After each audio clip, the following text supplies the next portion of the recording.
Welcome to the Myofascial Health Podcast, hosted by me, Unu. Follow along as I explore the depths of John Barnes' myofascial release approach on my road to mastery. Along the way, I'll be sharing the lessons I learn as I open my myofascial release practice in Austin, Texas, so that you don't have to make the same mistakes I do.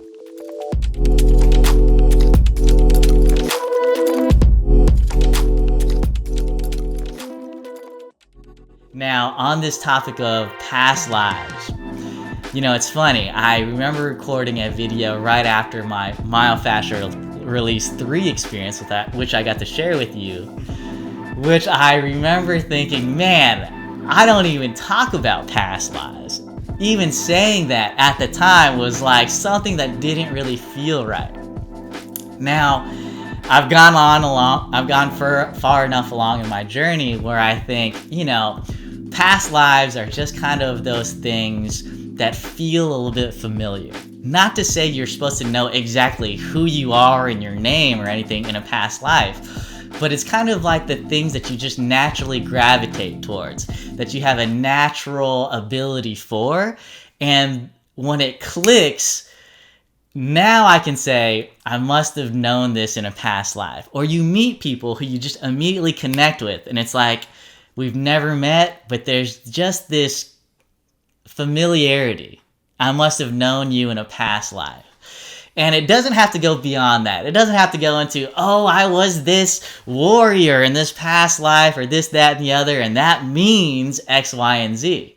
It's just an acknowledgement of, hey, something feels a little bit familiar. And then I remember I had just taken equine MFR in Sedona. Shout out Tamara Thomas, and the courses were from Mark Barnes. Shout out Mark Barnes. Yeah. But Tamara Thomas had us do an exercise, and I hope this doesn't spoil it because you're still going to do it. You're going to have your own experience. And we looked at ourselves in the mirror, and she had kind of coached us along in this inner journey and said, what feels, I think she said, like, she didn't say past life, but she said, who are you in the past? Maybe something like that. And my initial thought was a medicine man. Now, Whoa. Yeah. Now, if I'd have done this earlier on, I'd have been like, nothing's coming to me, because I was blocking myself to feeling that. Now, once I came upon this kind of this feeling or this intuition, I've learned now through myofascial release, don't question it, because that's channel 5, and that's what I was notorious for. Once I had a thought, how do you know? Like, what does that mean? Why is it like that? And especially the why questions, that just gets you in your head. Whereas when this came to me and I just kind of felt, I was a medicine man in the past, then I just kind of roll with it. Now, it doesn't direct anything that I'm doing now, but it's just like, that's cool that that's what came up for me. With you, what is kind of your experience with past lives? That's cool to hear your progression. Yeah, and it just, how many times have we been to Sedona? 2? I'm just thinking about you just about to just fly off the cliff. I was doing a little technique on you. It was like Bell Rock or something, or Cathedral Rock. Yeah. You're just, Unu's changing. Unu's about to fly.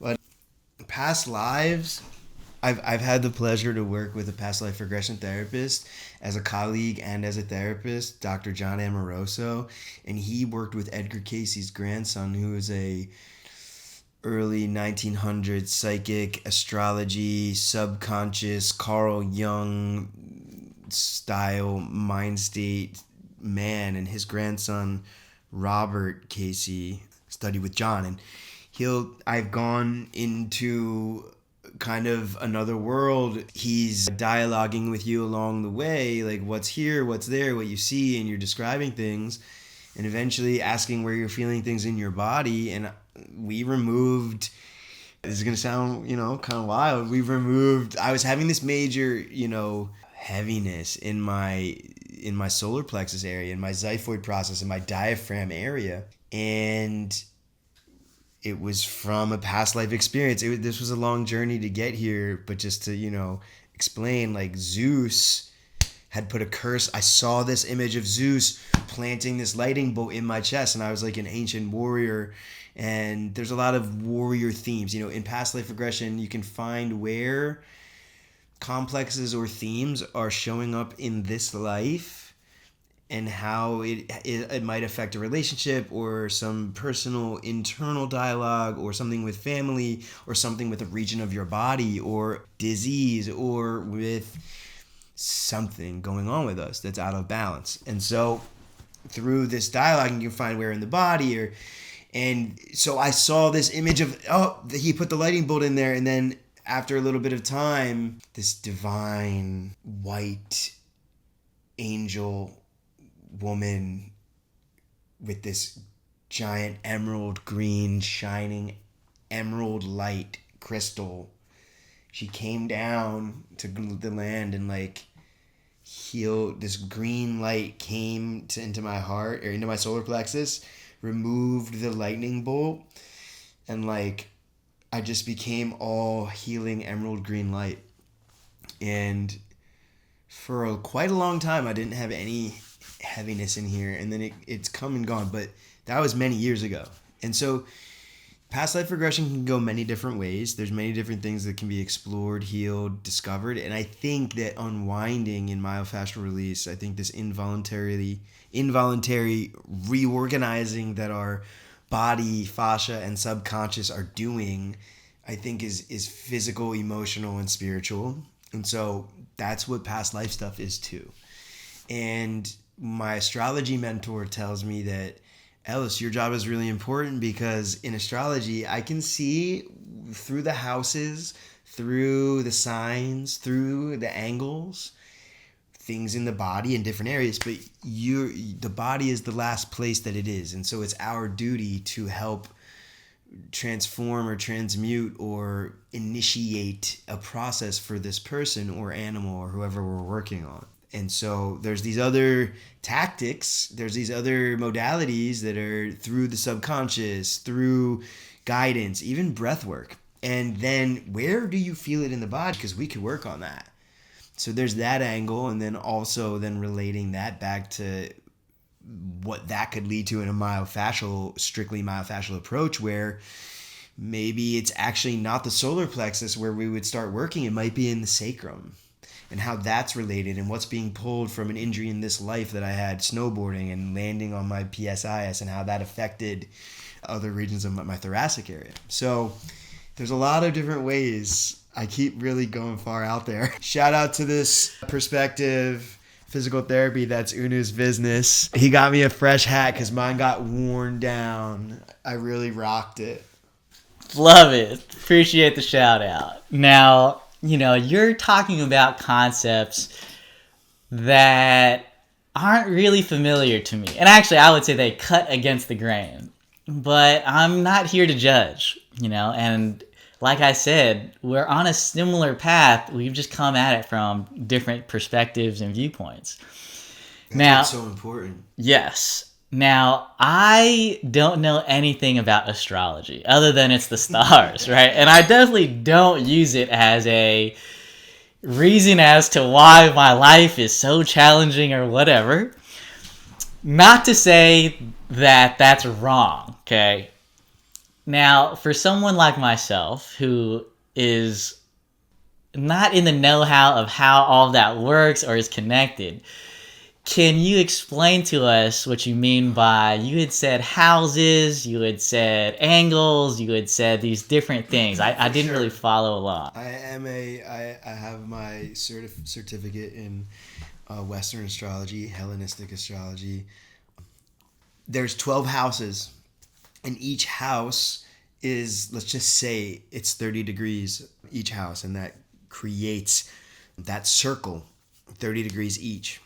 And the first house is the house of yourself. The second house is the house of our comforts and what we need in this world, Taurus, ruled by Venus, the tactility of being on Earth. The third house is ruled by Mercury, communication, how we think and process information. When Mercury's in retrograde, email, other systems, processing might go awry because things aren't being computed properly. That also can be related to on an emotional level or interpersonal level. Things might get lost in translation with your partner or something of that nature. With a client might reschedule, whatever. That's the third house. The fourth house is ruled by Cancer. What rules our emotions, our home, what makes us feel safe and nurtured. The mother might also be associated with the fourth house. So all the houses represent different things. And so when your sun was in the quadrant of the sky in astrology of Leo, you were born from July 23rd through August 22nd, right? 23rd. In that segment of time in the sky. And so that, these things can be calculated with coordinates, right? I can look on my phone or on my computer, plug in a certain date and time, and see the positioning of where things were in the sky. So my sun in the sky was in the sign, the astrological zodiac sign of Leo on July 28th, 1987. Also, Mercury was in Cancer. So I communicate with my emotions, and I feel safe and nurtured communicating and speaking. It's something that easily relates for me, makes me feel comfortable. So there's a lot of different ways to analyze. Angles between the planets, aspects, are also called angles. So like the second and the eighth house are 180 degrees away from each other. That's an opposition. So if you have a planet in the second house, Saturn in the second house, there's discipline around money and discipline around the supplies that you have in life, your house, and like being responsible in that way, because that's what Saturn represents. But that could be opposing Uranus in the eighth house, and the eighth house is the house of transformation ruled by Pluto. It's also familial, generational, what we pass down through. So conditioning could also be in the eighth house, and intensity.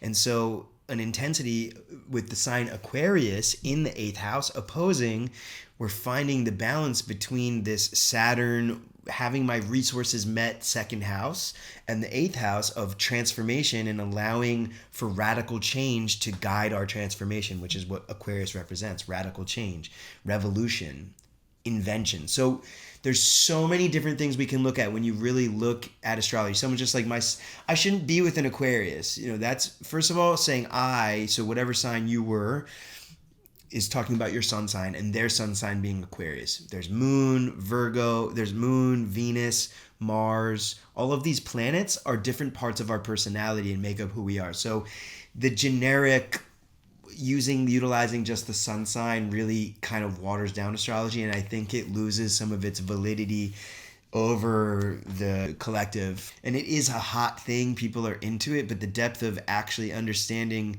outside of the sun sign and your dharmic path and seeing the direction of your soul, and I could get way far into it with my own chart just because I've been studying that recently, but that's a little taste of it.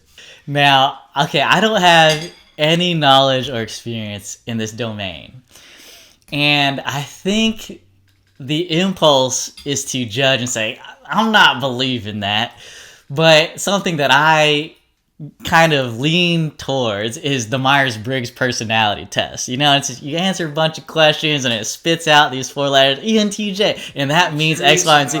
And I'm like, astrology is pretty much the same. And then on top of that, Rowena, who's another myofascial release therapist, shout out Rowena, out in Las Vegas.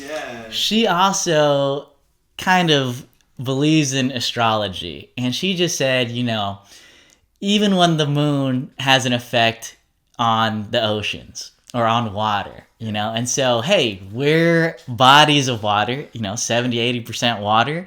And so who's to say that the moon can't have an influence on us? And for the longest time, and you can go back because she mentions this when I interviewed her in my podcast, I was like, I don't know if that's for me. I can understand and rationalize the thought process behind it, but I don't necessarily believe it. And then my partner Yvette, she was like, hey, Unu, I don't know if you've been tracking this or this, but whenever there's a full moon, we get into huge arguments. Look at this date. On this date, there's going to be a full moon. And I was like, no problem, not a big deal. And the full moon leading up to it, right around it, we got into these explosive arguments. And now I'm at the point that's like, okay, maybe there's something there. Because even though I could know it there and say, okay, it's coming, we can be on extra precautions and just be extra careful, it still turned into a huge argument. And so I'm at this point now where I'm just like, who's to say what it is or what it's not? And even John, not to say that I've ever heard John talk about astrology, but he talks about how early on, or many years ago, there was a person who picked racehorses based on their astrological sign. And so he had picked out and bought this horse that said, this horse is supposed to be a winner. But this horse was lame, meaning it couldn't even run. And so how is this horse that couldn't even run possibly be this winningest horse, or picked to be a racehorse that could even win? So this particular person also looks up John's astrological chart and says, hey, John, I don't know if you know this, but you're a healer. You can heal animals. And John was like, I don't know about that. Never worked with horses. But the story goes that this guy was pretty pushy, and he said, John, I need you to come treat this horse. So John goes with Mark and I think a few other people, but he goes and he treats this horse. And this is the importance, again, of being centered and in channel 3. Because without any knowledge of horse anatomy or anything involving horses, John was able to analyze this horse and work on this horse. And after that treatment, this horse named Luke Skywalker was able to run. And this horse became the winningest horse in the region. Yeah. And so who's to say that the astrological sign for the horse didn't play a factor into that? Who's to say that the astrological chart for John didn't have a factor to play in that? And so I'm at this point in life where I just know that, hey, I'm not here to judge. And just because you're doing something that I don't know anything about, that, hey, who's to say that that's not part of what makes us who we are and what we gravitate towards? Now, for you, though, how does it play a role in whether it be your life, your myofascial release, or even your relationships? Astrology? Mm-hmm. Definitely within my relationships, especially my girlfriend, seeing the patterns or complexes that we share by seeing the relationships of the angles between our planets and which houses our planets fall in for each other's own charts. I know that might seem confusing, and where there's something emotional, where there's something intense, where there's a transformation, where there's something with money, where there's something with her family, or different things how we relate. And a couple of months ago, I looked at Bitcoin's birth chart, and I was feeling really hot. I was feeling really like channel 3 connected. And I looked at that, and I looked at the present day, and I've been monitoring Bitcoin. I have Bitcoin, but I was monitoring it for off and on, like every day a little bit, like trying to focus. But I looked at the chart, and it was just something with Jupiter and something with Venus, and that's like anything Jupiter's near, it expands it. So they were conjunct, I think, in the 11th house, which is the house of hopes, dreams, and wishes, and also community. But the Venus and the Jupiter, Venus is money, baby. Venus is material stuff. Rules Taurus. She's also like luxury, baby. And Jupiter is expanding that. So I was like, yeah, buy some Bitcoin right now. And I bought $555, and it went to $2,500 within 3 days. Just like little things like that. I don't know. I don't do that all the time. And I also don't live my life by it. However, I feel that I highly revere it as a tool, and I think it can be very helpful. I'm in the slow process with my mentor. This is the thing I didn't say. My astrology mentor, she's a psychological astrologer, by the way. She's a teacher, she's a psychologist, she's a counselor, and she's an astrologer. And she's incredible, and a Swara. And she is teaching me the different regions of the body, the anatomy, the systems, and which signs and houses and planets they're associated with. So that when every now and then, like for instance, you'll find this interesting. I had a client, and she, We did a mixture of techniques. We also did trigger point therapy. We also did cupping, but mainly myofascial, and those other things assisted. And her low back and something with her neck, we really took care of it. But something else was just wrong.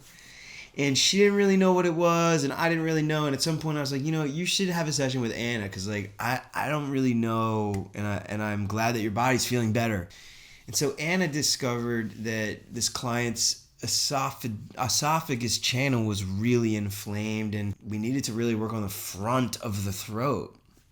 And so that, and what that eradicated, or what that helped transform and heal, was really powerful around addiction too, because this client had been consuming quite a lot of wine each night, and it was creating this pretty inflamed situation, out of balance, and what that led to emotionally for her. So I can't tell you the region with the esophagus right now, but in these, I've only had 2 lessons, and I would need to have it in front of me, but I've been really trying to practice music as much as possible right now. But this is something that definitely interests me within the astrology and healing realm, to see like medical astrology, for lack of better terms, and how all these things relate through that. Like, for instance, Aries, I know, rules our blood. And Aries also rules our head. So things around vertigo, things around chronic migraines. Is there some aspect of Aries in their chart that is being afflicted? Just, that's a minor example. Love it. I don't know that I'm going to move forward and be like, oh, I need to do this astrology thing. And you don't have to. I think what I love is, hey, this is your path that you see as a tool, And for me, that just might not be one of my tools. And we're all afforded different gifts. I just never thought that Bitcoin and astrology would ever cross paths. Those seem like 2 totally different things. But there you go. Hey, you felt into this thing, you saw the chart, and it paid off for you. So who's to say, right? And I think with anything in life, I have a firm belief that it just takes practice, So if you're starting myofascial release, and you're saying you're someone who's like, I'm not getting this fast enough. How come other people are picking this up much quicker, and I just don't seem to be feeling anything? One, you're in channel 5, you're comparing yourself, and then you want it faster than it naturally is going to happen. Now, everyone has different skills and abilities and gifts.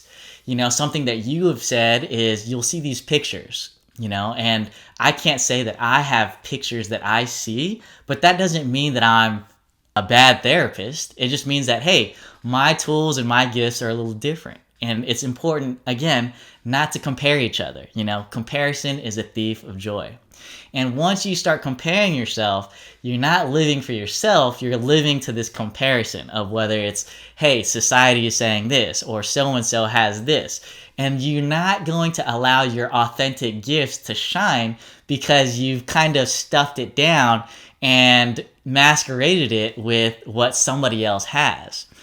Now, you had agreed with practicing, and I can see that you're closing your eyes almost like you're trying to see something.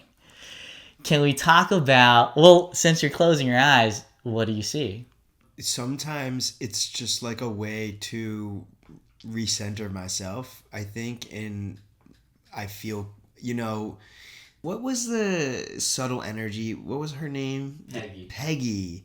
Peggy really, really, really made me aware of my feet. So when I close my eyes, I kind of like feel this channel, like from my third eye down to my feet.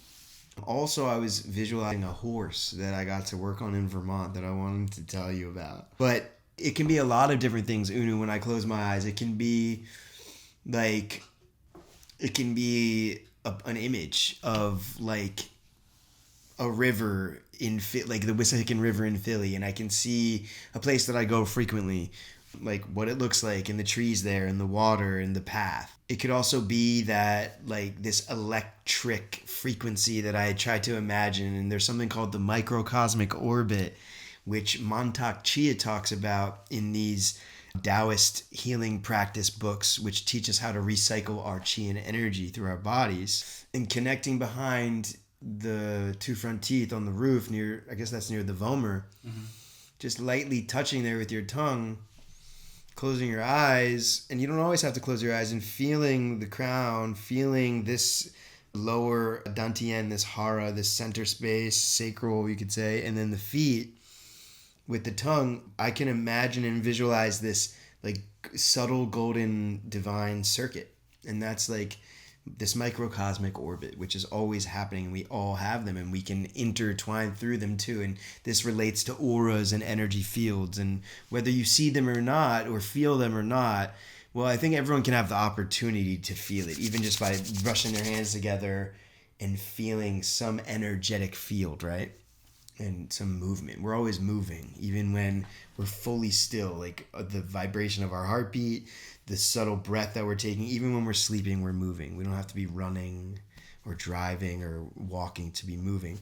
There's a lot of visualizations that I can do, and I think Reiki helped me do that because there's different symbols, there's different attunements that you receive. And Chokure is the spiraled symbol, and we draw that 3 times, and I always imagine it in golden light. And there's more symbols too, but the point is this golden light. And sometimes while doing myofascial, I remember even at my SES, at my skill enhancement in Malvern, like I believe John and Val were both like, we're all doing different techniques on someone, and like visualize white light through your inhale and exhale. And if everyone's doing that, we can kind of like have a mycelial connection through that. So I kind of feel that sometimes, but I feel it with golden light also. So I tune into that a lot. And this horse I just wanted to touch on in Vermont. I was living on a yoga therapy horse farm. My dear friends, alternative psychologists, they had a horse farm there, and yoga, myofascial release, alternative chiropractics.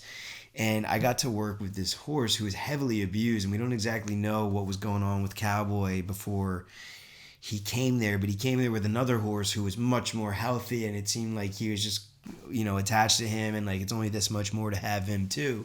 But he was pretty lame on the back hock, and I never worked actually with a horse so close. I had just done energetic things and meditation things, like these really cool horse circle connections in Newtown Square many years ago. But I went to see Maverick, the other horse, and he was really cool. So then I went up to Cowboy, and Cowboy was kind of shuddering back and stepped on my foot, and like I kind of was like, I need to give this horse some space. And then I was closer to my RV where I lived right on the horse pasture. It was so cool. And I was probably 30 yards away from the horse now, and I kind of tuned in, and I saw him like right in the entry to the stable and to the barn.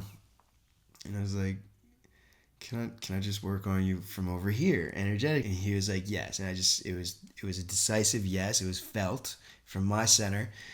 And so I would just send golden light to the hawk and his heart in different areas, and just like visualize this horse riding, because we had like horseback riding that was really important for the farm, like in terms of the livelihood, and also therapy.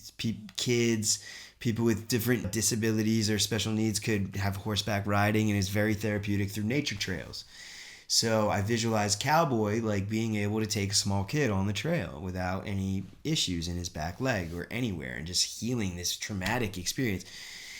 And so I did that probably like 10, 20 minutes, maybe 30 minutes a couple times for like a week, from 30 yards away, every now and then maybe 10 yards when they were getting fed nearby. And one day, about, a week later, I walked by to say hi to Maverick, and Cowboy brushed up on me, and he was I can now work on him in person, physically.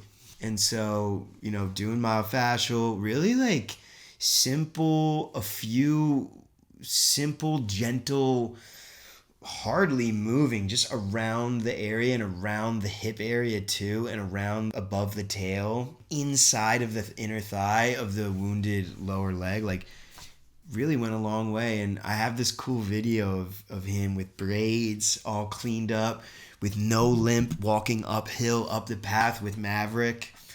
And he's doing a lot better, and it's just a special, really special my first big opportunity with a horse.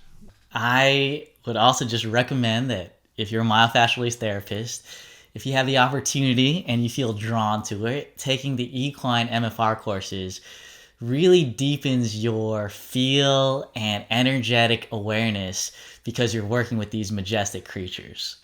you really have to be centered, present, and intentional. I think sometimes when we're taking human seminars, like if they're not doing it right, people want to be nice, so they're not going to say anything. Whereas with the horse, if you're not present, centered, and intentional, it'll move away from you. It'll just be like, yo, if you're not here, I don't want any part of this. And so it really teaches you what that feels like. And then you are so receptive to the different energies that are around, including the horses. And they're so big, they all have their own personalities. And for me, it allowed me to deepen my own understanding and soften my hands for myofascial release. Now, something that you had said in terms of closing your eyes and being able to see things. I, even in my first seminars, would close my eyes and learn these techniques that John would teach. And no one had ever told me to do that, but it's because I grew up playing the piano, and sometimes when I was off beat, I would close my eyes because then my hearing, I feel like, would be more attuned to the metronome, the thing that clicks and keeps the beat. And then I could follow that with my fingers more clearly. So it's almost like, for me, when I take out my eyes as a way to sense, then my other senses get heightened, and they say that, that with different types of people, whether, they're blind or they're deaf, something like that, their other senses get more heightened. Now, it's just, I bring that up because we close our eyes, but we have different experiences, and it doesn't have to be this one thing. And that's important to note. Now, on this note of, heightened abilities or senses because maybe you're lacking of certain things, I feel like growing up, I had undiagnosed dyslexia, and I remember growing up and really struggling with reading and writing, but you just go along with it. You fake it till you make it. And, I wasn't in school, being separated and thinking, hey, I'm lesser than. And I think that's changed today. I think they call it a learning difference, not necessarily a learning disability. But now that I'm older, one, I'm grateful that I had those experiences. But when I think of the other things that got heightened, I think I had this ability to think in pictures. And I didn't think of that as anything because when you're talking with someone, you're not really asking them, hey, how do you think about that? But with myofascial release and physical therapy, I just kind of visualize how the muscles, the bones, and the fascial system look under the skin. And then I just work with that and say, hey, this is probably what it needs corrected. And then I'll put my hands on them and I'll sense if my intuition is right, I'll follow that. But sometimes it'll be like, oh, what I had pictured in my head is different than what I'm feeling. Let me follow what I'm feeling. And then I'll even check in with the patient that I'm working with. Hey, what are you feeling? Where do you feel that? Right. What's the sensation? And so I think a lot of times we get put these labels get put onto us, and it makes us feel that we're less than. And my experience is with dyslexia. Now, knowing a little bit about you and our friendship, I know that you have some mental health things. Could you speak on that and maybe how that has influenced your ability to do myofascial release? I've had some psychotic episodes in the past. I've had some bipolar, manic experiences, which taught me a lot about what I feel is related to the unwinding state, actually.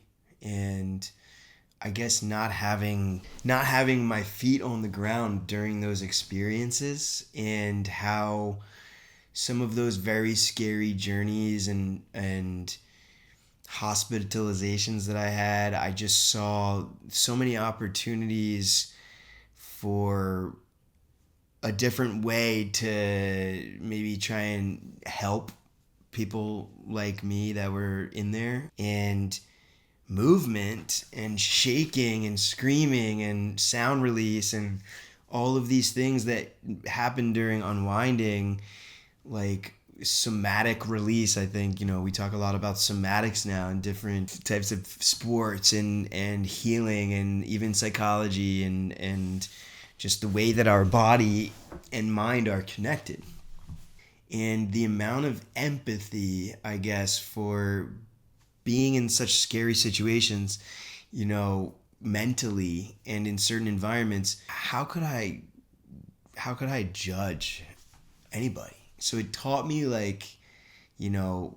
from having some major scary thoughts and what that led to, it just gave me so much more compassion for anyone and anything. And always having a barometer in the back of my head, when maybe I could feel judgment or criticism. Well, constructive criticism is different, but judgment or even making fun of, feeling the energy of making fun of, how could I do that? And so a lot of my past experiences have brought me deeper with more compassion and non-judgment of others. That reflects into unwinding too, I think, because there can be a lot of wild looking situations that are profound. And I don't know, were you looking for some details or not? I wasn't sure exactly. What can you want to rephrase that? Because I would like to explain it better too, if I need to. Sure. I just feel like sometimes society will place these labels on us, just like I have with dyslexia, right? Now, I didn't go through school in a special class or anything like that, but it's this idea of hey, these labels that get put on us, we are kind of taught that we're less than, or we grow up comparing ourselves and being man, I have dyslexia, which is less than. And I know you have experiences with mental health where you might say, hey, this is less than, but I almost see the way that you explain things and your intuition and how you connect with things, I almost feel like you are connected to the divine in a sense, but you have to keep your feet on the ground and stay grounded for you to be able to decipher what is a manic, impulsive, anxious, anxiety thought versus what is the clear pathway that's guiding me through the divine. Divine truth. Yeah, that's very well reiterated. Yeah. And because I graduated from high school and, deferred from Drexel University in Philadelphia and was going to spend the year in Israel doing a semester studying philosophy and then a semester volunteering in different capacities around the country.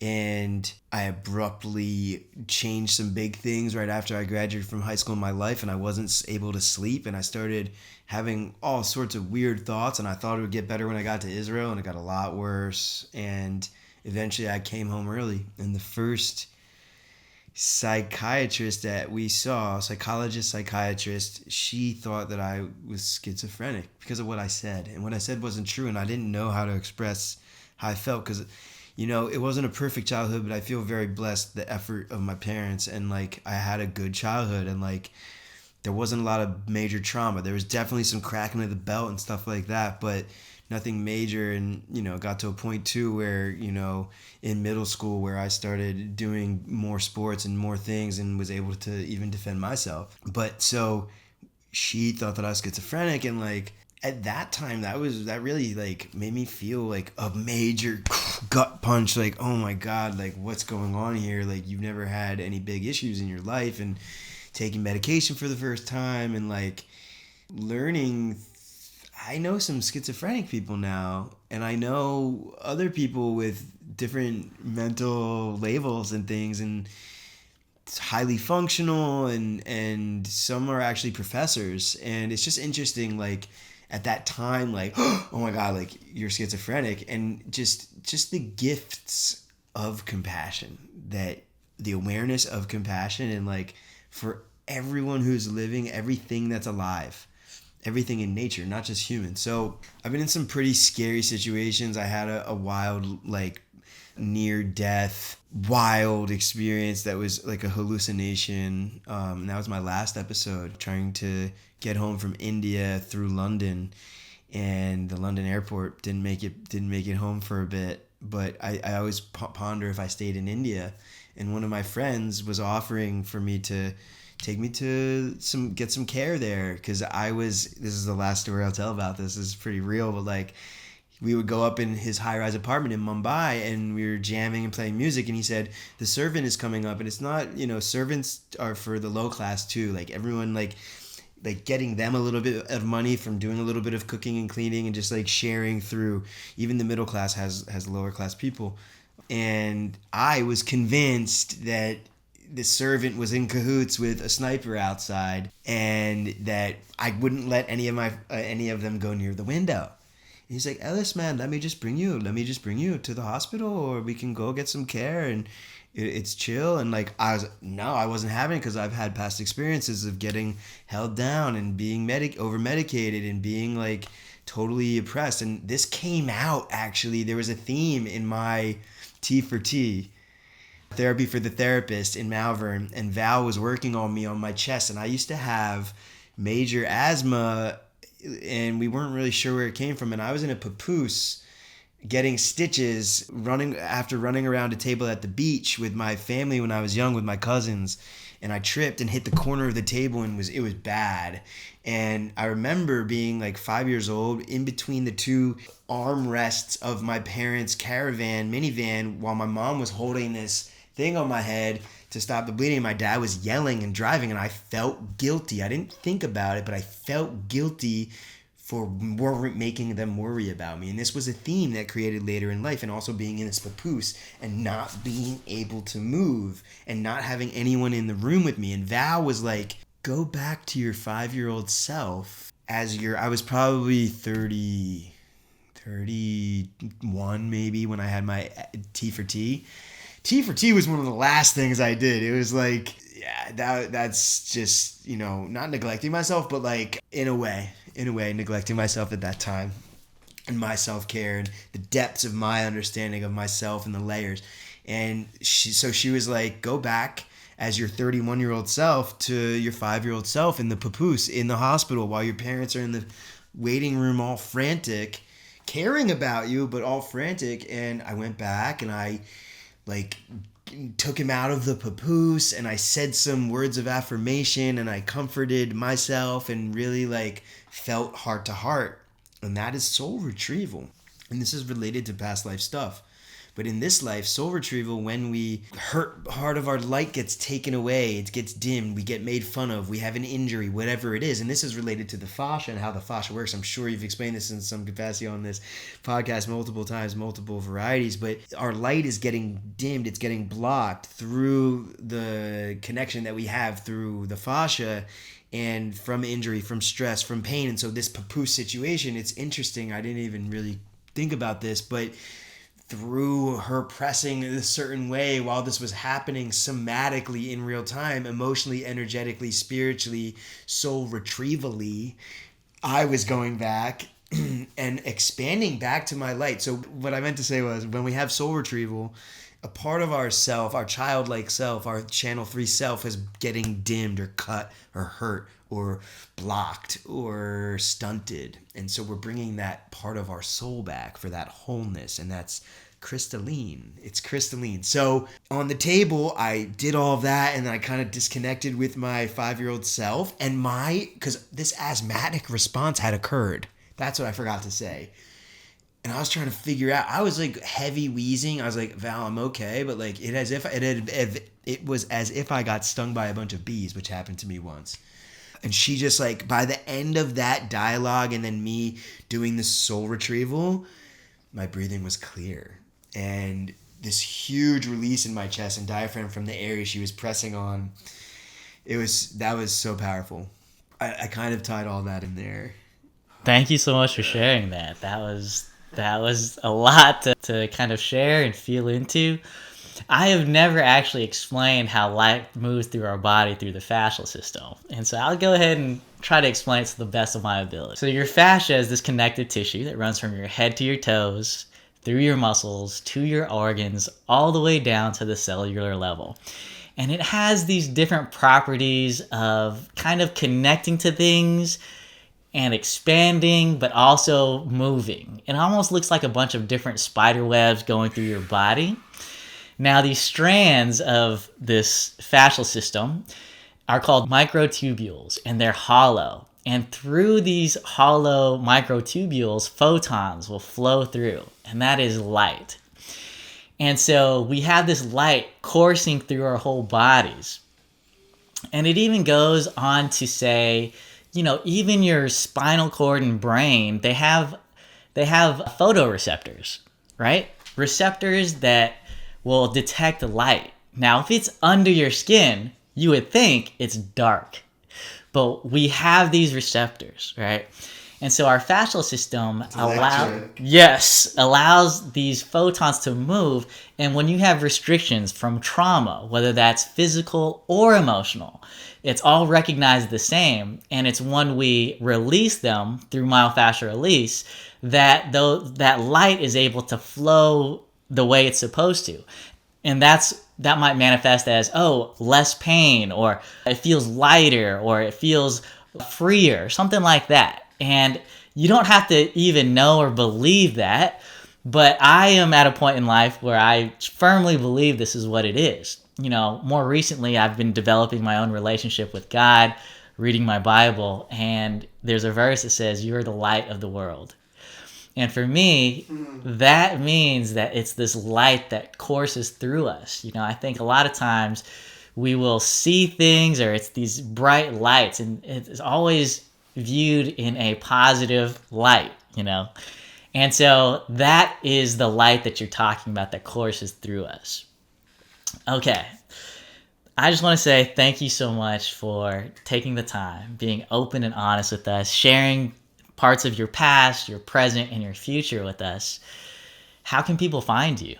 Thank you so much, Unu. They can find me, mainly I'm on Instagram at Music Travel Myofascial. My girlfriend and I are on a road trip right now, doing music, doing body work, doing thrifting, doing a lot of stuff around fashion and eco-living and consciousness, and we're making our way out to Southern Cali. At Music Travel Myofascial, and this time in Austin has been so special. This is a very special city, and it's been just such a pleasure to have your beautiful irrigation system lead and guide this awesome river of a podcast, and just how you combine different genres of things and styles, and what you stand in your own ground and what you expand out in, and without any judgment anywhere around, and just seeing you hone your craft and come into who you are. It's been so powerful. And shout out to Carly, Carly, an MFR therapist in Philly and Jersey, connecting us. Yeah. So thank you so much, Unu. You're very welcome. I appreciate the time and the energy that you spent here. Your Instagram handle is at Music Travel Myofascial. You had said currently you're in this chapter where you're practicing a lot of music. Would you mind playing something for us as we end this podcast episode? Oh my gosh. Thank you. You're very welcome. My flow is melodic, hypnotic, and tantric. They keep trying to stop it, but I've been on and ain't stopping. I'm locked in like a convict. Like a rabbit with these trains I be hopping, or a geologist with the way I be rocking so solid. See me stomping the mosh pit and fly off to the moon like a rocket.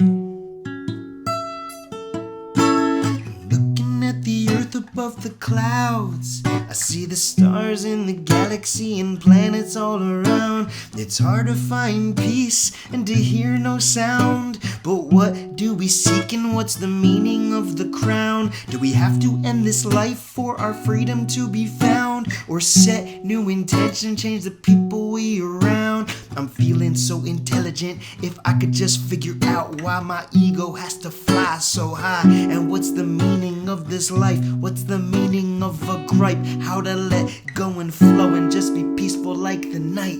And we are all equals in this fight. I feel the challenge to unite. We need the balance with the light to help us find our third sight. When I close my eyes, you're with me.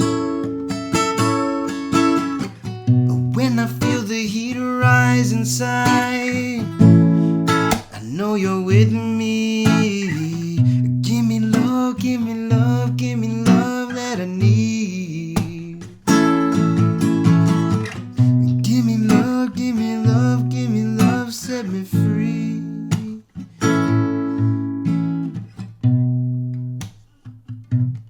Thank you. Love it.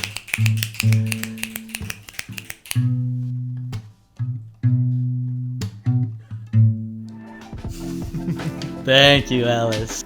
Thanks, Unu. It always just takes one inhale and one exhale to come back. Feel your feet, feel your center. The more that we're present in the world with ourselves, with our truth, with our mind, with our relationships, the more that we're centered with nature, the more that we can help heal collectively. Thanks for listening to another episode of Myofascial Health. I help myofascial release therapists create beautiful websites for their MFR practices, even if they aren't tech savvy. If you're just starting your MFR practice, or you're an experienced MFR practice owner, learn more about how I can help at www.myofascial.health/website.